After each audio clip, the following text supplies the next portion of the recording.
Joe Flacco is getting benched. Shedeur Sanders is stepping in as the Browns' starting quarterback. That's the headline, that's the reality. And that's the gamble Cleveland is about to live or die by. For weeks, the Browns limped along with Flacco under center, hoping the veteran's experience would steady the ship. Instead, it's been chaos, overthrown passes, panic decisions, and an offense that looks like it's been stitched together in desperation.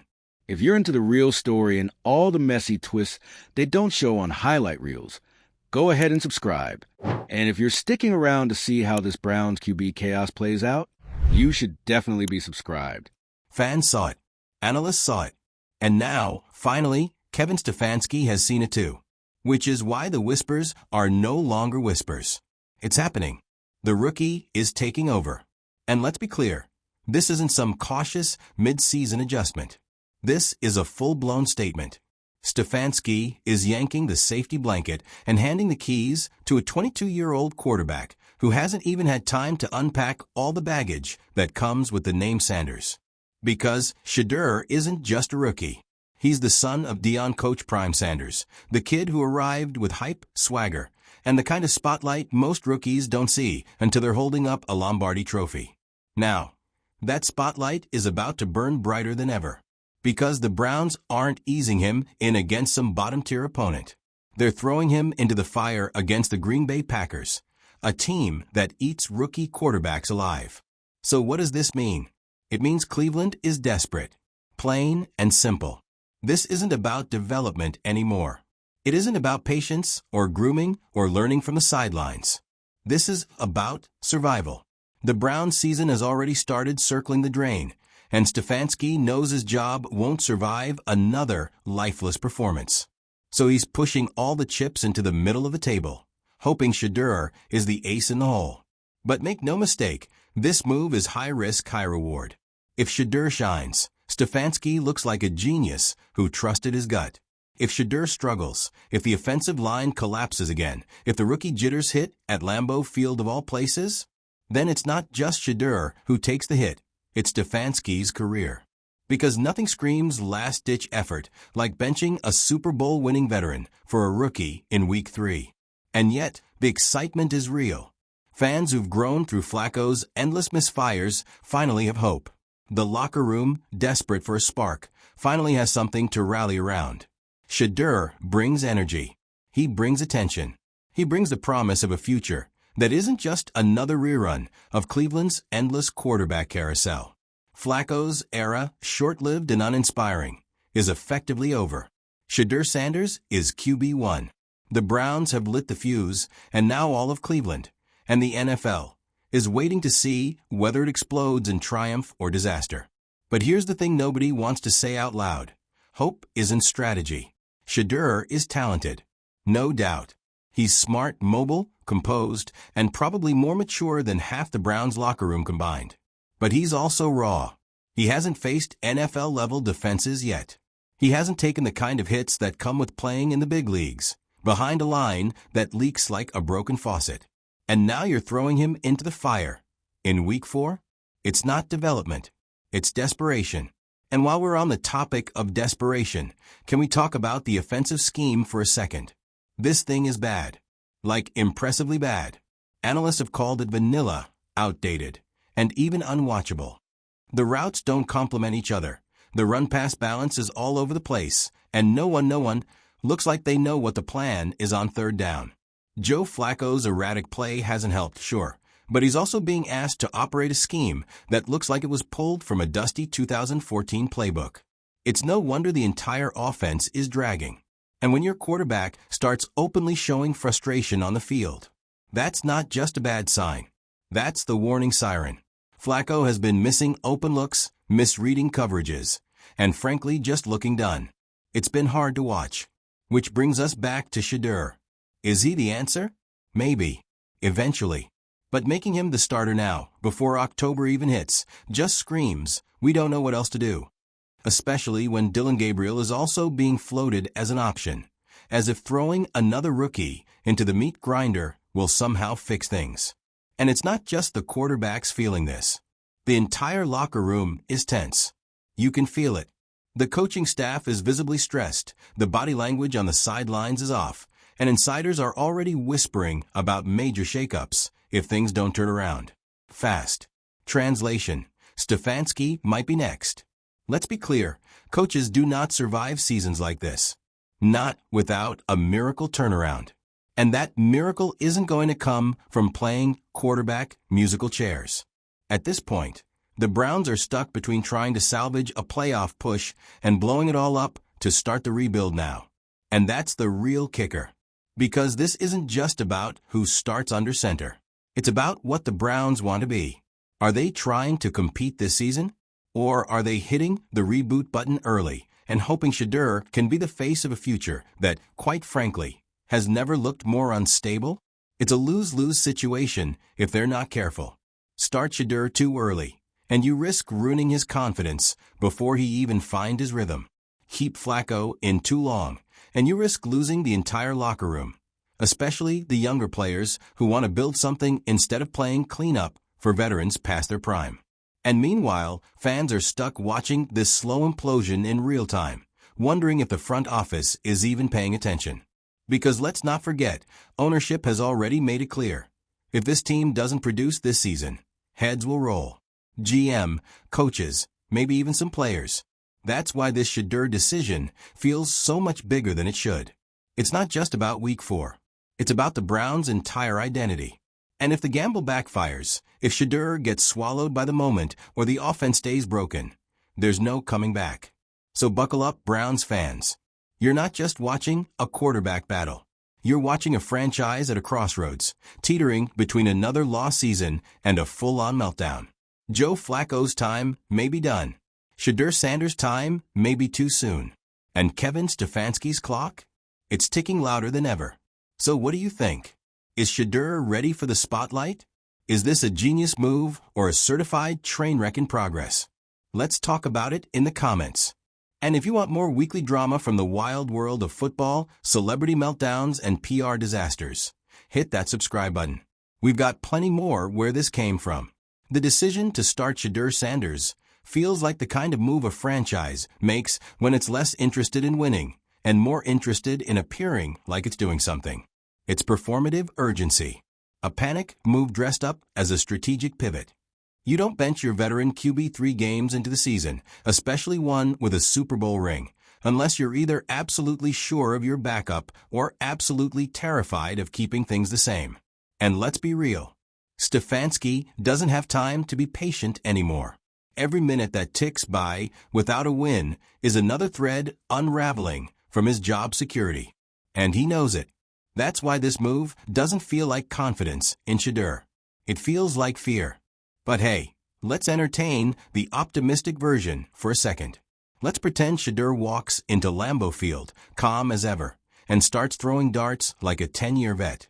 Let's say he's got that primetime DNA coursing through his veins and turns this team around like some kind of football messiah. It's possible. We've seen crazier things. But how likely is it? This isn't Boulder, Colorado anymore. This isn't Pac-12 defenses that treat tackling like a gentle suggestion. This is the NFL. This is the Green Bay Packers with a defense that actually likes hitting people.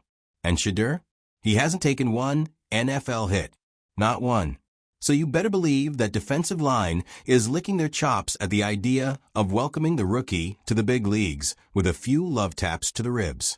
And let's not forget the Browns' offensive line isn't exactly giving brick wall energy right now. They've been letting Flacco get chased around like a Black Friday flat-screen TV. So unless Shedeur's bringing teleportation powers to the pocket, he's going to get knocked down. A lot. Which leads us to the most important question of all. Why now?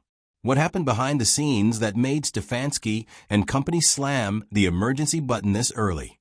Did they lose the locker room? Was Flacco that checked out in practice?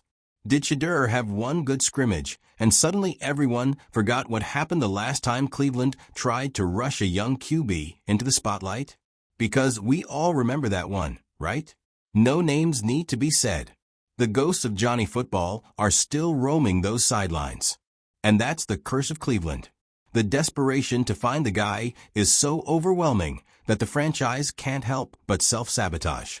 It's like watching someone speed date their way through quarterbacks, thinking this one will finally fix us, while ignoring the fact that maybe, just maybe, the entire structure is flawed.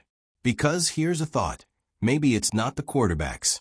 Maybe it's the system, the culture, the refusal to adapt. You could put Patrick Mahomes in this Browns offense, and he'd probably still be asking, what are we doing out here, by the third quarter. That's how muddled things feel. The scheme is slow, predictable, and fundamentally broken. Even Shedeur's confidence isn't going to fix that overnight. And what happens if he doesn't win? Let's say the Browns lose to the Packers. Badly.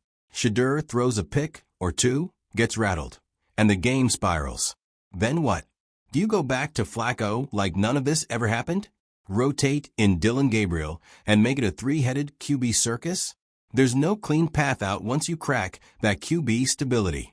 Once it's broken, it's broken. Meanwhile, the rest of the team is sitting there like, okay, so what's our plan now? Because players feel this kind of chaos. Veterans see a franchise flailing and start checking out. Younger guys get frustrated. The locker room starts to fracture. And that's the real danger, not just losing games, but losing the team. But it gets better.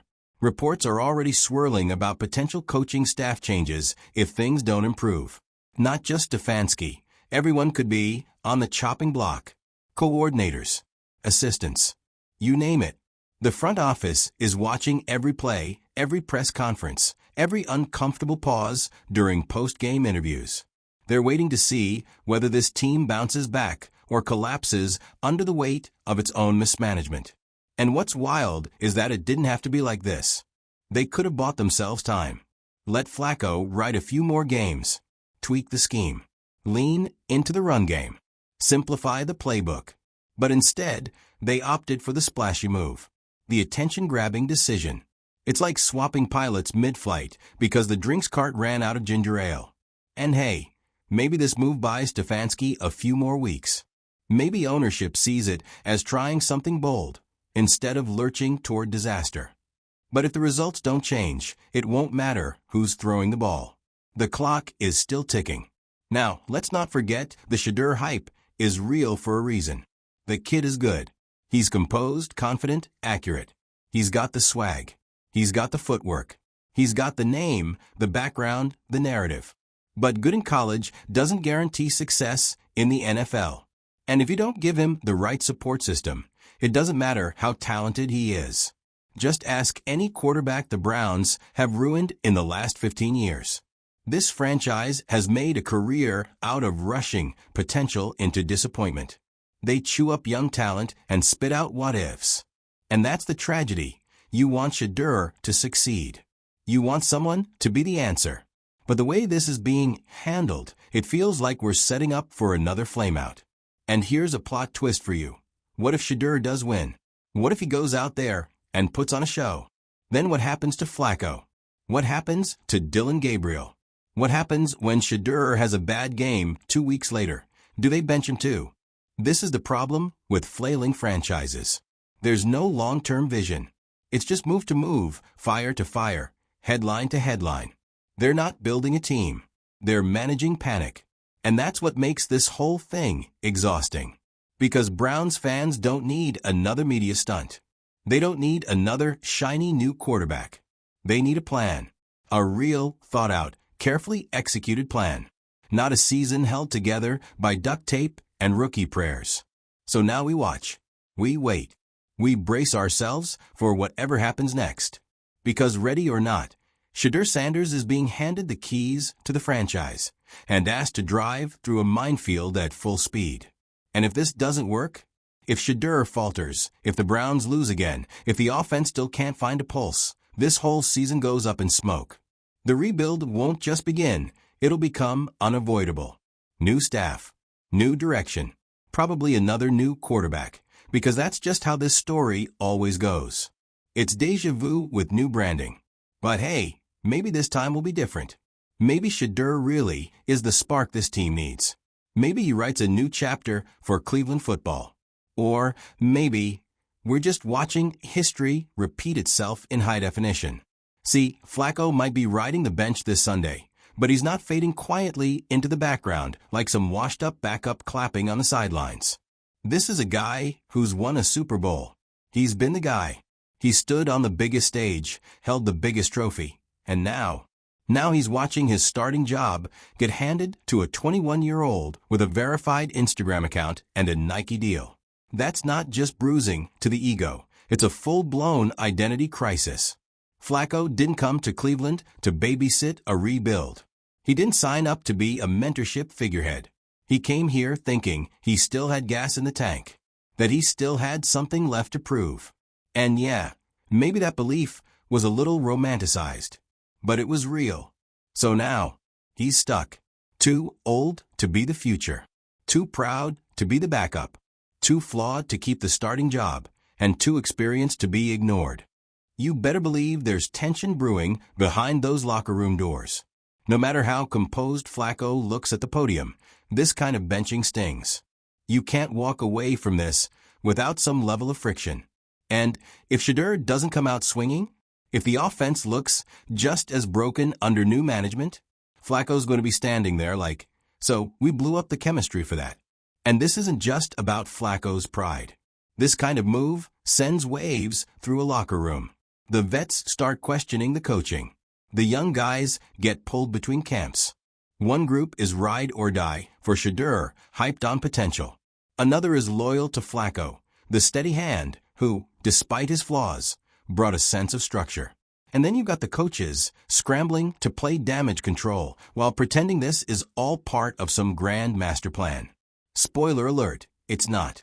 This is chess played like checkers. This is the coaching staff rearranging the deck chairs on the Titanic, hoping that if they switch things up just enough, they'll buy themselves a little more time before the ship sinks. But what about Dillon Gabriel? Ah yes, the third name in this quarterback triangle of chaos. The just-in-case option. He's the quiet threat in the shadows, young, eager, and waiting for both Flacco and Shedeur to crash and burn so he can be the next shiny experiment. And if that sounds harsh, it's because it is. This isn't a nurturing, developmental environment. This is Hunger Games with shoulder pads. The Browns aren't setting their young quarterbacks up for success. They're feeding them into the grinder, hoping one of them doesn't break. There's no stability, no long-term plan, just vibes and vibes alone. And while that might make for an exciting Twitter feed, it's a disastrous way to run a franchise. And here's the irony. The team's not that far off. The defense has been holding it down. Special teams hasn't imploded. There's talent on the roster, real, legitimate, playoff-caliber talent. But the offense? The quarterback carousel? The utter lack of vision? That's what's dragging this team into the mud. They're a few adjustments away from being competitive. But instead of patching the holes and reinforcing what works, they're lighting a flare and yelling, "Look, new quarterback," as if that alone will fix a broken scheme. And don't get it twisted. Fans see right through it. You can feel the exhaustion. You can see it in the tweets, the call-in shows, the Monday morning group chats. Cleveland fans have been here before. New QB, new hype, same results. They've had enough give it time speeches to last 3 lifetimes. And every time the front office acts like it's reinventing the wheel, the fans are stuck reliving the same tragedy in a different jersey. That's why this Shedeur decision doesn't just feel risky. It feels predictable. Not in a fun, exciting, he might be the next star kind of way, but in a here we go again kind of way. Another quarterback gamble. Another coaching panic. Another season teetering on the edge of collapse. And here's the brutal truth. Shedeur might not fail.